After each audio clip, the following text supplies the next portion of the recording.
Nació en Chimaltenango en 1948.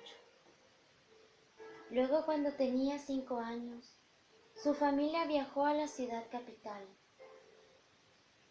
La mayor parte de su infancia y juventud la pasó en Guatemala. Estudió la secundaria en el Colegio Don Bosco y fue a la Universidad de San Carlos, a la Facultad de Humanidades, donde se matriculó en la carrera de Letras, y ella le permitió ganar una beca del gobierno italiano. De 1975 a 1977 vivió en Florencia. En 1978 regresó a su país, donde publicó Jornadas y otros cuentos. Profesor de literatura en la Universidad Nacional de San Carlos, regresó a Italia en 1980.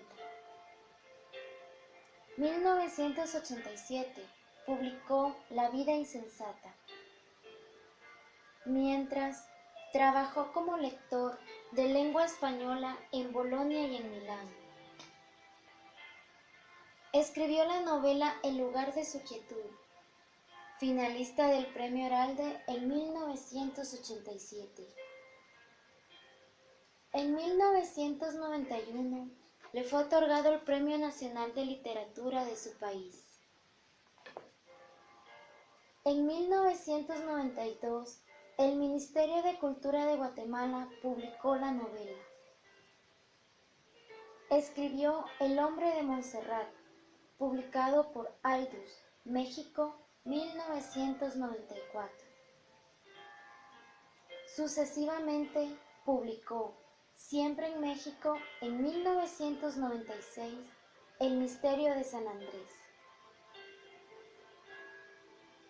El hijo de casa, también finalista en el Premio Heralde, fue publicado en Italia y sucesivamente en España por Roca en el 2004. Su última novela, Pequeña historia de viajes, Amores e italianos, fue publicada por Roca Editorial en 2008. En ese mismo año, la Tipografía Nacional de Guatemala publicó sus cuentos completos. Con Rigoberta Menchú ha colaborado en la publicación de 5 libros de relatos mayas.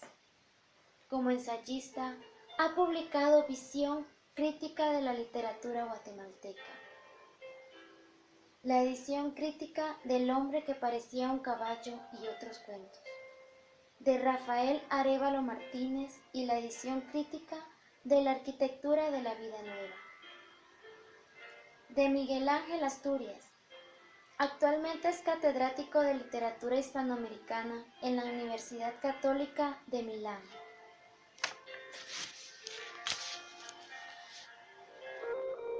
¿Qué le interesaba de la carrera de letras? Nada. En realidad, lo que le interesaba era mejorar la escritura de sus cuentos, ya que eso escribía en esa época. La carrera la siguió simplemente por seguir estudiando. Y, para él, la universidad consistía en aprender lo que los profesores enseñaban y hacer las tareas. ¿Cómo viajó a Italia? Aparte de llevar la vida universitaria, había un grupo literario en el que no participaba mucho, pero tenía amigos como Luis Eduardo Rivera, Quique Noriega y Ana María Rodas. ¿Qué descubrió en Italia? Se amplió su horizonte. En Guatemala, la única escuela de la crítica que estudiaba era la estilística. Cuando llegó a Italia, descubrió que la estilística era una sola entre muchas otras. Estaba también la sociología, la estructuralista y otras. ¿Cuándo se convirtió en escritor serio? La búsqueda de su estilo personal lo llevó a un lenguaje directo, esencial, que es el que ha admirado en muchos autores. Es lo que distingue a Juan Rulfo, a Juan Carlos Onetti, a Tito Monterroso Creo que es característico también de muchos alemanes, aunque no habla alemán. No sabe hasta qué punto serán fieles las traducciones, pero tiene la impresión de que ese lenguaje es el común en las nuevas generaciones de autores alemanes y australianos. Günter Grass y Heinrich son más corporosos. En cambio, Peter Hunt y Elfriede Jelinek le gusta mucho por ese lenguaje seco y directo. Van directo al grano. Cree que el lenguaje alemán es un idioma que empuja a buscar lo esencial. Se dio cuenta, leyendo a los autores admirables, a Gabriel García Márquez, Miguel Ángel Asturias, Alejo Carpentier, que el ciclo de la exuberancia del lenguaje torrencial, el realismo mágico que dieron lugar a la novela del lenguaje, que ya se estaba agotando.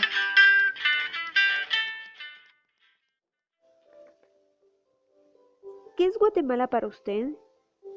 Guatemala es una serie de mundos y tiempos superpuestos. No es una sola cosa al mismo tiempo. Se presentan sentimientos, recuerdos, reflexiones que son disparatadas en el sentido propio de la palabra. A veces son contradictorias, entonces percibe a Guatemala como un conjunto heterogéneo de sensaciones, reflexiones y recuerdos, pero que no puede amalgamarlos en uno solo. Siempre le tiene que decir parte por parte. Guatemala es el recuerdo de Chimaltenango cuando era niño, pero también son los recuerdos del 78 al 80, de una violencia espantosa. ¿Cuál es la verdadera? Las dos, obviamente, pero no son tan iguales. Guatemala es un país del cual se siente orgulloso porque tiene personalidades de nivel mundial que no pasan inadvertidas, pero también es la patria de genocidas y asesinos de los cuales se avergüenza de ser compatriota. Ser guatemalteco es muy interesante. Puede ser divertido, pero también puede ser doloroso. No es una sensación cómoda. Lo que sí te da, no sé por qué, es cierta irreverencia, que permite también cierta distancia, sin solemnidades.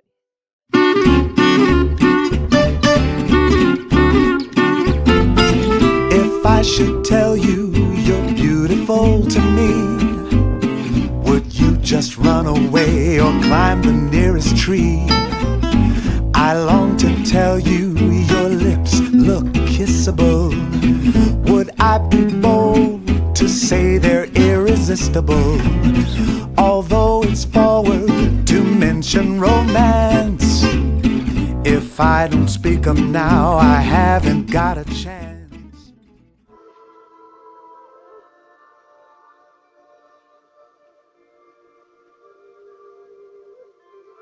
Obra literaria de Dante Liato. El lugar de su quietud, 1989. El hombre de Montserrat, 1994. El misterio de San Andrés, 1996. La vida insensata, 1987. Cuentos. Jornadas y otros cuentos, 1978. El hijo de casa, 2002. Pequeña historia de viajes, amores e italianos, 2008. Cuentos completos, 2008.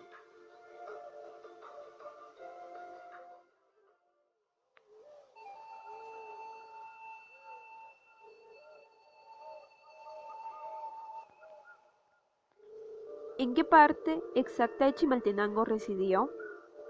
A un costado de la iglesia, en donde ahora hay una agencia bancaria. Era una casona antigua de adobe en forma de 7, con una pila al fondo. Allí nací, porque en la época de mi nacimiento, los niños nacían en las casas, no en los hospitales. Todos los días, cuando era muy chiquillo, me sentaba en un umbral de la casa a recibir el sol y pasaban señoras y señores cachiqueles que me saludaban diciendo "Kiricatat tat" y yo les respondía "Kiricatat nan, Kiricatat". En 3 palabras describa qué significa Guatemala: mito, sueño y dolor. ¿Existe una frase que lo identifique? No, no soy aristócrata ni policía. ¿Lo inspiró alguna persona o alguna situación en particular para escribir? Según una hipérbole de Ronald Barthes, todo cuanto escribimos es autobiográfico. Sin llegar a esos extremos, creo que mucho de lo que escribo mezcla fantasía y algún hecho con el cual estoy relacionado, directa o indirectamente. Sin comparar al gran maestro colombiano, pienso en 100 años de soledad, de Gabriel García Márquez. Cada uno de los personajes tiene una correspondencia con un personaje real, y lo mismo se ha demostrado con el señor presidente de Miguel Ángel Asturias. Cualquier escritor se basa parejamente en su imaginación y en la realidad. Lo importante es convencer al lector de que existe una realidad literaria, la realidad del texto, que solo se consigue con una buena escritura.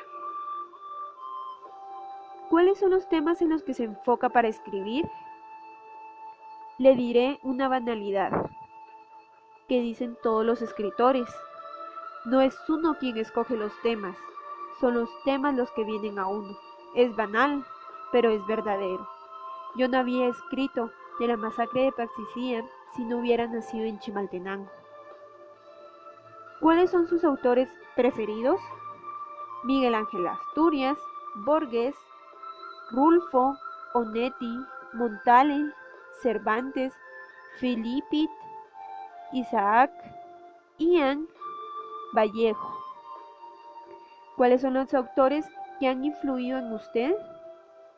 Me parece evidente la influencia de 4 autores: Borges, Tito Monterroso, Miguel Ángel Asturias y Gabriel García Márquez.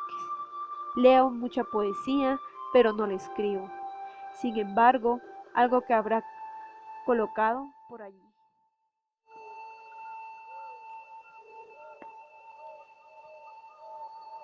¿Qué autores recomendaría leer? A todos cuantos nos caigan por las manos. Cervantes decía que había leído hasta los papeles que encontraba tirados por la calle.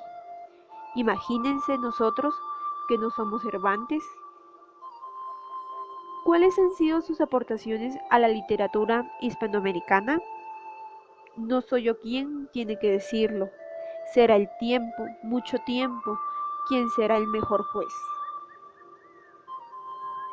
¿Cuál cree usted que es la mejor herramienta para impartir la literatura? Por una parte, la pasión por el tema que se está enseñando. Si uno está apagado, no hay modo de transmitir nada. Para mí, la literatura es vida, es lo que da sentido a mi vida, y esto es lo que trato de mostrar. El resto es técnica pedagógica, que, para decirlo en palabras sencillas, es: más vale maña que fuerza. Por otra parte, esencial en la didáctica es el respeto del alumno, la consideración de que es una persona que merece toda nuestra entrega y dedicación. De todas las creaciones literarias, ¿cuál es la que considera que es su obra maestra? También es dictamen, pertenece al severo juez que es el tiempo, a lo mejor ninguna. Por otro lado, el concepto de obra maestra es un concepto romántico. En realidad, se juzga la obra entera y se trata de salvar lo que se pueda. ¿Cuáles son los libros más adecuados para incentivar a los jóvenes a leer? cualquier libro. Una vez hice un experimento. Armé una biblioteca escolar con jóvenes de segundo básico y puse casi solo chistes y libros de aventuras. Los estudiantes no querían salir a recreo con tal de leer. De allí a leer un libro serio no hay más que un paso. ¿Cómo escoger un buen libro? Por un consejo de un amigo. Claro que hay que tener amigos alfabetizados.